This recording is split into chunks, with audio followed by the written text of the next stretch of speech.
آقا کریم نے ارشاد فرمایا ذاقا طعم الایمان، ایمان کا ذائقہ، ایمان کی لذت، ایمان کا حظ، ایمان کا سرور، ایمان کا کیف اس شخص کو حاصل ہوگا من رضی باللہ ربا، جو اللہ کے رب ہونے پہ راضی ہو گیا، وبالاسلام دینا، اور اسلام کے دین ہونے پہ راضی ہو گیا، وبمحمد رسولا، اور محمد صلی اللہ علیہ وسلم کے رسول ہونے پہ راضی ہو گیا۔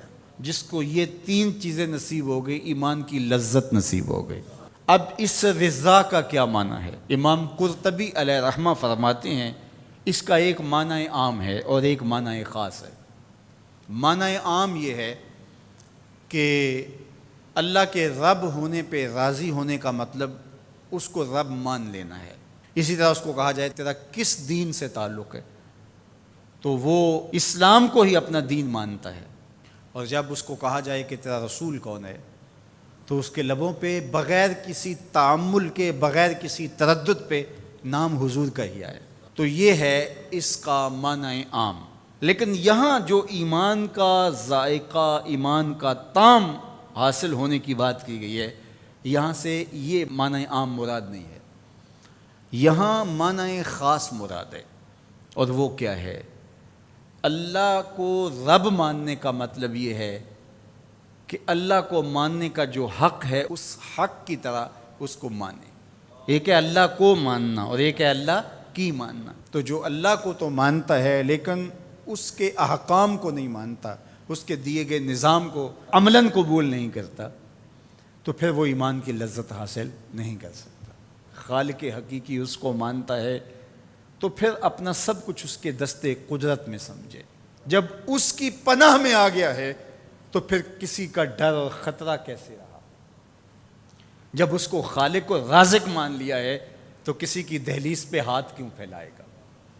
جب اس پہ توکل کر لیا ہے تو پھر اس کے پائے ثبات میں لغزش کیسے آئے گی؟ اور دوسری بات، اسلام کے دین ہونے پہ راضی ہو گیا۔ جب اسلام کو مان لیا تو اسلام پورا نظام زندگی ہے، تمہاری خوشیوں کا بھی خیال رکھتا ہے، تمہارے غموں کو نبھانے کا دستور کیا ہوگا وہ بھی تعلیمات دیتا ہے۔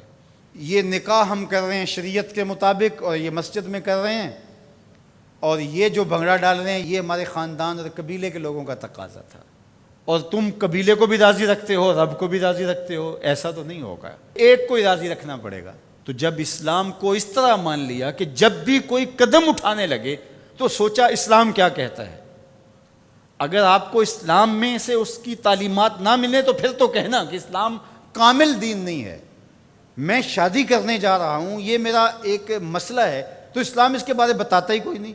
اسلام بتاتا ہے کہ تم نے رشتہ تلاش کیسے کرنا ہے، اسلام بتاتا ہے کہ تم نے پیغام نکاح کیسے بھیجنا ہے، اسلام بتاتا ہے کہ نکاح میں کتنے لوگ کم از کم شریک ہوں، گواہ کیسے ہوں، اسلام بتاتا ہے کہ تم اس کی خوشی کا اظہار کیسے کرو، جب نکاح کیا ہے تو اس وقت تم نے خرما کیسے لٹانے ہیں، اور شب زفاف کا صدقہ تم نے ولیمے کی صورت میں کیسے ادا کرنا ہے۔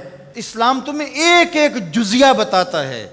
میرے حضور نے فرمایا انما انا لکم مثل الوالد، میں تمہارے لیے باپ کی جگہ پہ ہوں۔ اگر تم میں سے کوئی شخص بیت الخلاء میں جائے تو پہلے اپنا بایاں قدم آگے رکھے۔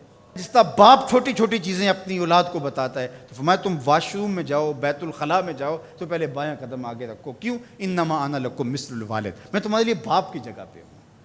اللہ اکبر۔ تو جب اتنی چھوٹی چیزیں بھی، اتنی عام چیزیں بھی اسلام تمہیں بتاتا ہے تو پھر ضرورت کیا ہے کہ کسی اور دھرم کو دیکھیں، کسی رواج کو دیکھیں، کسی ازم کی طرف نظر اٹھائیں اور کسی کلچر اور تہذیب کا سہارا دیں۔ ہماری تہذیب بھی اسلام، ہمارا کلچر بھی اسلام، سب کچھ اسلام ہے۔ تو جب ہم نے مان لیا اسلام کو تو پھر مان لیا، پھر ماننے کا جو حق تھا وہ ادا کر دیا، تو پھر اسلام کا مزہ آنا شروع ہوگا۔ تیسری بات، وَبِمُحَمَّدٍ رَسُولًا، وہ اس بات پہ راضی ہے کہ یہ میرے رسول ہیں، یہ میرے ہادی ہیں، یہ میرے قائد ہیں، یہ میرے رہنما ہیں، یہ میرے مرشد اعظم ہیں۔ تو جب نظر ادھر جم گئی تو پھر کسی اور سمت نظر اٹھے گی؟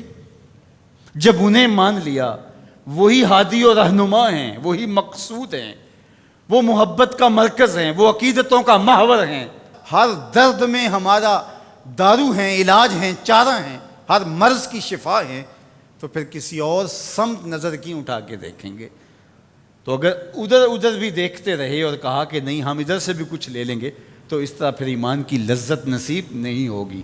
تو جب انہیں رسول مان لیا اور اس طرح مانا کہ انہیں مانا انہیں جانا، نہ رکھا غیر سے کام، انہیں مانا انہیں جانا، نہ رکھا غیر سے کام، للہ الحمد میں دنیا سے مسلمان گیا، پھر ایمان کا مزہ آئے گا نا، پھر ایمان کا سرور نظر آئے گا نا۔